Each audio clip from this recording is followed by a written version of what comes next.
इंदिरा स्मारकी युवक संघ पक्षर जीवन बिंदु रक्तदान शिविर अनुष्ठित 52 यूनिट रक्त संग्रहित।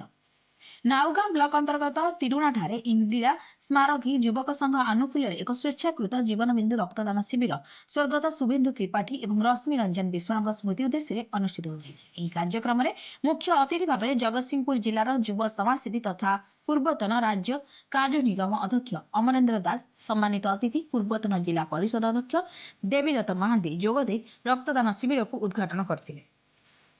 सम्मानित अतिथि भाव पूर्वतन जगतसिंहपुर पंचायत समिति अध्यक्ष प्रसन्न स्वाई, पूर्वतन जगतसिंहपुर ब्लॉक उपाध्यक्ष लक्ष्मीधर स्वाई, तिरुणा ग्राम पंचायत समिति सभ्या लक्ष्मीप्रिया परिला, विशिष्ट मैजिशियन आर.के. हीरालाल, क्लब उपदेष्टा प्रताप चंद्र बेहुरा, क्लब सभापति राजेश कुमार बेहुरा, उपसभापति परशुराम सामल, संपादक विकास रंजन परिड़ा प्रमुख उपस्थित रही कार्यक्रम को परिचालना करते। रक्तदान शिविर में मोट 52 यूनिट रक्त संग्रहित होता। जगतसिंहपुर ज्योतिरंजन परिड़ा रिपोर्ट जाग्रत भारत।